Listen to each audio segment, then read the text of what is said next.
It's mystery time. Time now for the best in mystery. Tonight, Mystery Classic stars Mason Adams in The White Curtain.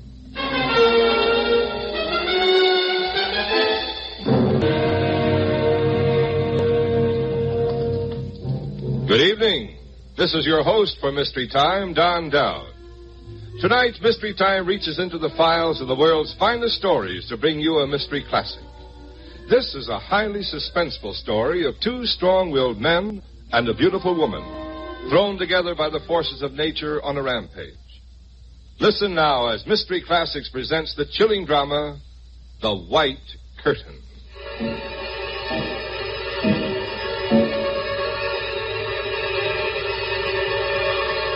From May to November, Mount Frosty, the highest peak of the Yellow Mountain Range, is alive with tourists. They drive up the winding auto road in station wagon taxis from the coach house at the base, or they make their way up the trails on foot.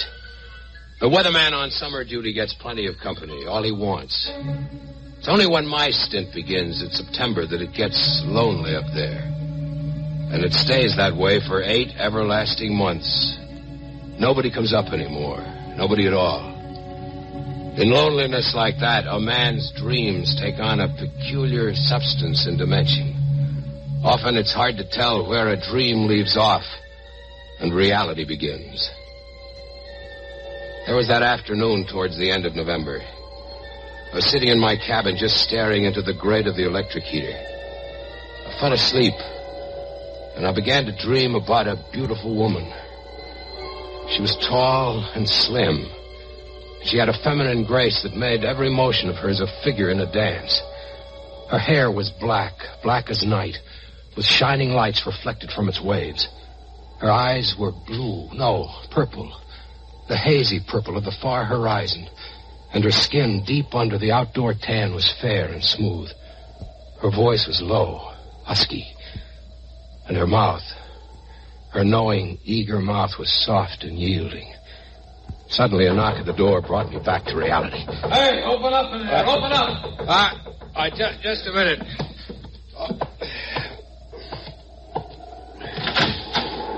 Are you deaf or something? I've been knocking for 5 minutes. What do you want? You mind if we come in and warm up? It's cold out here. What are you doing here? Didn't you see the sign at the foot of the road? The mountain is closed to tourists for the winter. We came up one of the trails, stopped at the Devil's Cauldron, and then came on up to the top. If we could just rest a bit before we start down again. This is my wife, Zoe. Your wife? Won't you come in? It was the girl I'd been dreaming about. Only her hair was different. It wasn't black at all, but a sort of honey brown. Oh, I'm a walking icicle. You must be exhausted. Sit down over there in front of the heater. That'll warm you up. Must be way below freezing up here on the peak. It's 10 above zero right now and getting colder. Getting colder? You hear that, Zoe? We'd better get the chill out and then start right down again. Yes, I suppose so, Melvin. No. No, you can't go. It's a 4-hour trip going down this mountain. You won't make it before dark. Well, we'll take the auto road down. I have a flashlight in my haversack. No, I'm sorry. I can't allow you to go. Come now, old man. You're not going to tell us what we can or can't do. But it's dangerous. It's very dangerous. I suggest that you stay over. I've got plenty of room. You can start out in the morning, go down by daylight. Melvin, I'm tired. Why shouldn't we stay over? Well, that is if Mr. Parker, Fred Parker. Well, if Mr. Parker does have room for us. Oh, I've plenty of room. There are 2 bedrooms with a bunk in each of them. You 2 can have the bunks. I'll sleep out here on the couch. Please, Melvin, I think we should. Well, all right. Thanks a lot. Don't thank me. You're doing me the favor. Having company is something I can only dream about, ordinarily. I suppose it does get awfully lonesome up here, doesn't it? Yes, at times it does. Oh, by the way, I'm Zoe Colby, Mr. Parker, and this is my husband, Melvin Colby. Glad to know you. How do you do? You just get your things off, and I'll get supper started. You must be plenty hungry after that climb up the trail. Oh, maybe a little. Made it up in 6 hours, though. That isn't bad time. Oh, that's pretty good. Say, how come they didn't tell you at the coach house that the mountain was closed to visitors? We weren't staying at the coach house. We're on an auto trip cross-country. Parked the car at the foot of the East Trail early this morning and came right on up. Isn't this an unusual time of year for a vacation? Oh, I'm not on a vacation exactly. Sold out my business 4 months ago, and Zoe and I have been traveling ever since. Footloose and fancy-free. No strings to hold us anyplace. No relatives to worry about. When we find someplace we really like, we'll settle down. That's nice. Do you really spend the whole winter up here alone, Mr. Parker? That's right. Oh, I do get some visitors in May and June. Otherwise, it's 8 months of solitary. Oh. But I get July and August off. I guess it gets pretty cold up here in December and January. Cold starts in November. Mercury can go down to 30 or 40 below overnight. Just thinking about it makes me shiver. How about a drink, Parker? Sorry, I don't have anything. Government regulations. I have a bottle in my haversack. You see, I'm prepared for all emergencies. Let me open this. A pair of socks, sweater, knife, can of beans, can of meat, pistol. There. Quart of the best. You'll have one, won't you? I don't mind if I do. Zoe? No, thanks. Here's a couple of glasses. Okay. Hey, if that's for me, that's enough. Really? Well, there you are. Thank you. No, Looks like pretty good stuff. it is the best. Well, here's how. Yeah. Well, we kill that in a hurry. How about another? No, thanks. Well, I'll have a little more. That just hit the spot. Oh, Melvin, please. Lay off, Zoe. I can handle it. Excuse me, folks, for a few minutes. I've got to go out and read the instruments. Well, make sure you order some decent weather for tomorrow.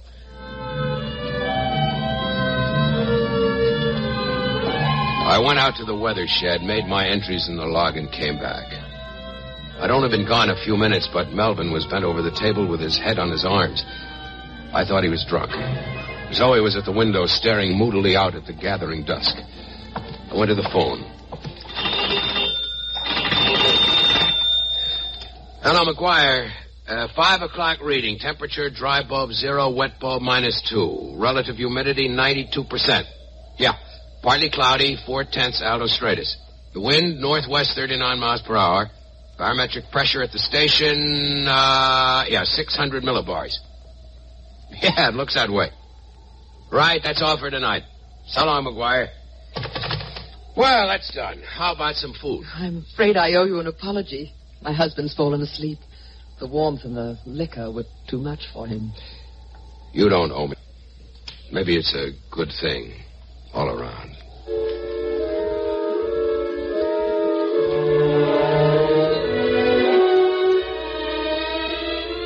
Zoe helped me get Melvin into a bunk.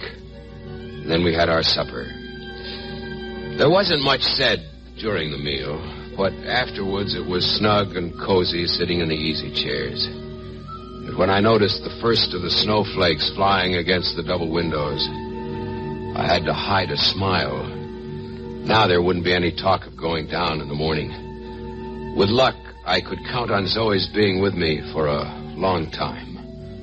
Zoe and Melvin, too, of course. The next morning, I just finished phoning in my 8 o'clock report when Melvin came out of his room. Hi. All night. When will it stop? Oh, 3 days, 4 days, week maybe, I don't know. That's great. There's going to be no cinch going down in the snow. You better not try it at all. I'm not going to wait a week, that's for sure. You're going to wait until it's clear. Now, look here, Parker. What are you trying to pull? No one ever goes down in a blizzard like this. Oh, no? Hey, are you... Yes, Melvin, I'm up. Good morning, Morning. everybody. I got some news, Zoe. Fred's trying to tell me we're stuck here, maybe for good. Well, I've been watching the snow from my window. It's awfully thick. Well, have some coffee and get into your coat. We're leaving in 10 minutes. But if Fred says we can't do it, well, perhaps he knows what he's talking about. I don't believe him. He wants us to stay. Misery perhaps wants company. Look, the thermometer is down to 20 below zero out there, and the wind is over 60 miles an hour. You won't get half a mile. It's all down here. There have been 18 inches of snow. That means drifts higher than your head in places. It's suicide trying to go down now. Well, if we waited for the snow to stop, could we make it? No. You're here indefinitely. You're wrong. We're leaving. You're staying here. Please, Melvin. Maybe he's right. If you try to leave, I'll have to slug you, Colby. No kidding. Well, maybe this revolver I brought along will make you change your mind. Zoe, I beg of you not to go with him. You'll never make it. So it's Zoe, is it? Now I see why you're so anxious to keep us. Come on, Zoe, finish your coffee. Get your things and we're off.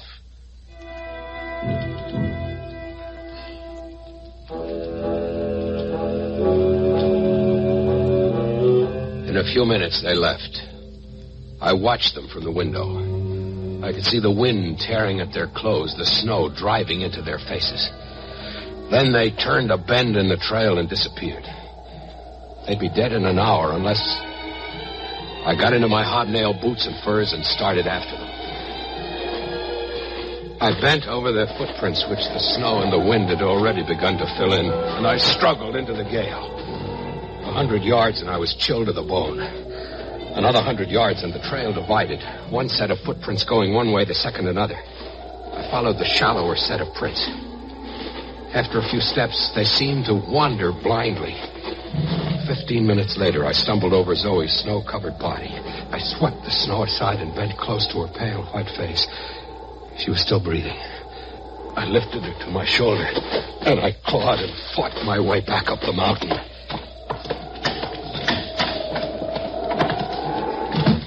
Oh, you found her. Yes, I found her.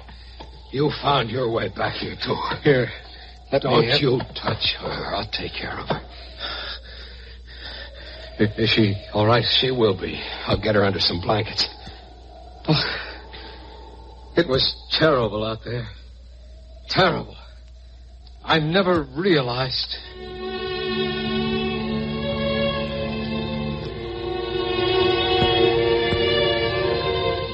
I put Zoe into a bunk, covered her with blankets, and let her sleep.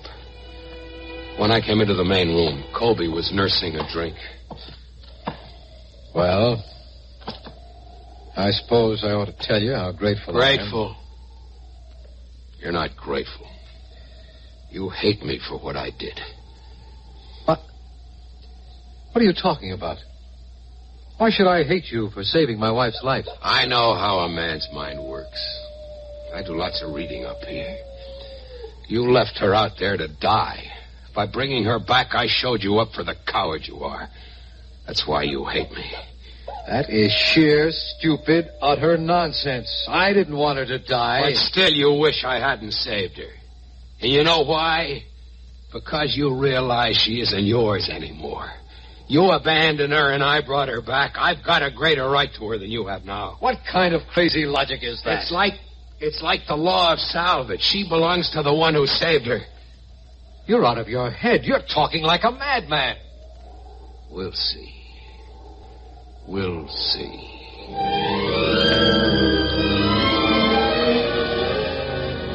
That night at supper, Zoe, pale and weak, sat across from Melvin. She'd slept all day and she still didn't know how she'd gotten back to the cabin. But I was ready to explain all that. Zoe, you haven't asked me how you got back to the cabin this morning. Well, didn't Melvin bring me back? No. He left you out there in the snow to freeze to death. Melvin came back alone. Oh, I see. Don't listen to him, Zoe. You know how we got separated. The snow was coming down heavily. I couldn't see you. I couldn't find you. I shouted and you didn't hear me. You didn't look very hard or very far, did you, Melvin? You left her there in the mountain and came running back to the cabin. I came back to get you to help me. And when you didn't find me, you just sat down and waited. You're afraid to go out again. Your own sweet life was too precious. That's a lie. Zoe, don't listen to him. It's all right, Melvin. All right. I understand. You listen to me, both of you. You've got to know this sooner or later anyway. I love you, Zoe. You what? Whatever rights Melvin had as your husband, he lost when he left you out there to die. You don't know him a thing. Melvin is full of hate, Zoe. He hates me because I showed him up for a coward. He hates you because you know that he deserted you. And he even hates himself because he's lost his self-respect. And I say this right in his presence. That hate is going to explode sometime, and he's going to try to kill me. Maybe you too. Please, you mustn't say such things. You mustn't talk like that. It's the truth. That's why I've taken his gun away. You've gone into my knapsack. Yes, I have it, Melvin. But even so, we'll have to watch him, watch every move he makes. No, you're wrong, Freddie. People like us don't kill. I won't give him a chance to try it. Now it's time to go out to the instrument shed again, but I'll be within call if you need me.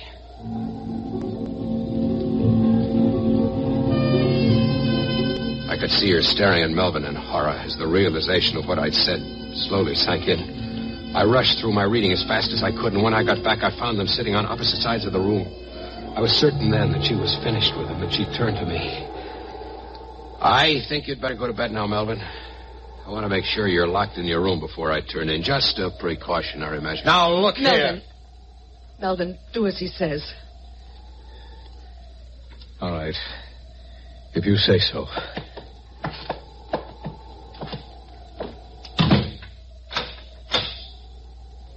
Freddie, I want to thank you for saving my life. That was very brave of you. You don't have to thank me, Zoe. But about Melvin, I think you're wrong. He's ashamed, perhaps, of leaving me. Zoe, he hates you, believe me. That's what gave me the courage to tell you...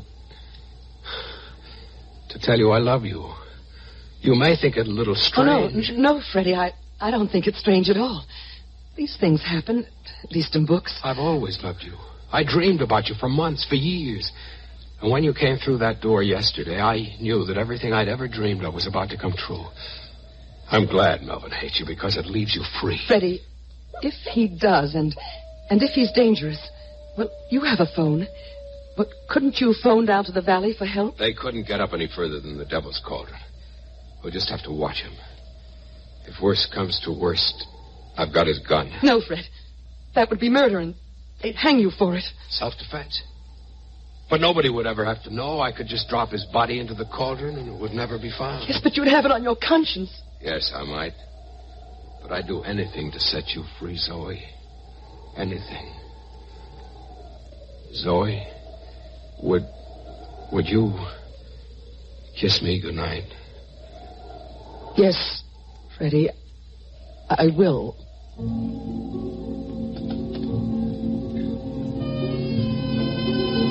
For the next 2 days, Melvin was very quiet and morose. He stayed in his room. I could see that he was planning something. Occasionally, Zoe would go in and talk to him, and I could hear the murmur of her low, urgent voice. She tried to reason with him, bring him to his senses. But his hate just couldn't be bridled. On the fourth morning, it stopped snowing. The thin, weak sunlight glanced off the smooth whiteness of the mountain, and through the window, it gave a false sense of security and warmth. I thought Zoe had managed to talk some sense into him, or he'd never have caught me the way he did. I was in the storeroom getting some things for lunch when he jumped for the door and slammed it shut. Let me out of here, Melvin! Let me out of here! Let me out of here!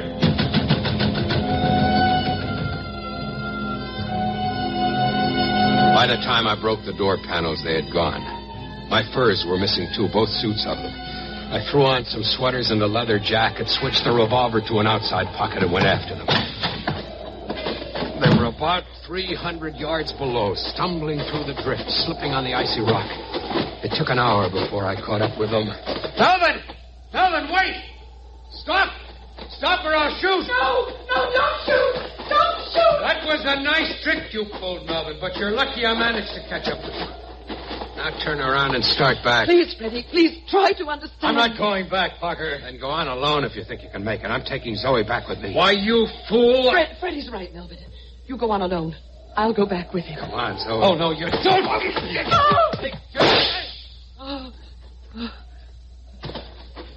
Melvin.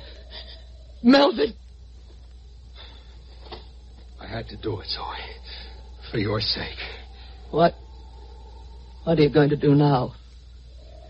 Get rid of his body first. In the cauldron. You'd better come with me or you'll get lost up here. Yes. Yes. Anything you say.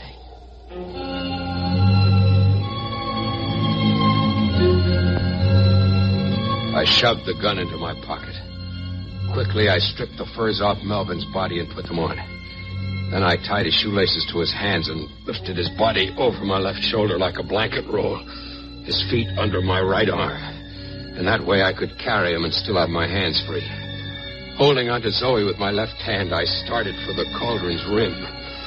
With the dead weight of Colby's corpse dragging at my neck, I felt the strength draining out of me. Inch by inch, foot by foot, we struggled down the mountain toward the cauldron's tip. After an hour, we took a 10-minute rest. The sweat in our clothes had frozen, and the cloth crackled as we continued on. The grade was steeper now. Again and again we slipped, fell, dragged ourselves to our feet, only to fall again. Zoe was crying now. Oh, don't cry, Zoe. It can't be much farther. I can't go on.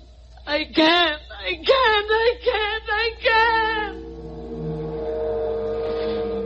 But I dragged her on. And then, just a few feet away, a vast gray smudge separated the whiteness of the earth from the pale blue of the sky. It was the cauldron. In a few minutes, we were down to the rim. Everything was going to be all right. Even the wind was on our side. It had blown the snow clear of the stone fence at the rim. Zoe, we're in luck. Now help me get him off my neck. No. What's wrong, Zoe? She dropped to her knees, her face frozen into a mask of misery. I pushed upward against Kobe's underarm so that I could lift the body over my head. It didn't budge. I yanked and pulled with all my might, but it didn't give a single inch. I threw myself on the ground and clawed frantically at that rigid, frozen mass. There was no use. The body held me in a vice. Zoe, help me. I can't do this myself. I can't. Help me, Zoe. If I don't get out of this, we'll die here, both of us. I can't move. And I couldn't help you even if I wanted to. If you wanted to. Zoe. Zoe. You're a fool, Freddie. Melvin never hated me. He loved me, and I always loved him. We were both terrified of you, Freddie, from the very first moment. You don't see things the way other people do. You imagine things. We tried to humor you until we could escape. That should have been the end. And it would have been if they hadn't gotten worried down at the base station when they didn't receive my afternoon report. They sent up a rescue party and found us unconscious at the cauldron's rim. I'm still in a hospital. And when I'm well enough, they say I may have to stand trial. But I don't care what happens. I can still have my dreams. My beautiful dreams. And if they never come true, well, perhaps it's better that they never do.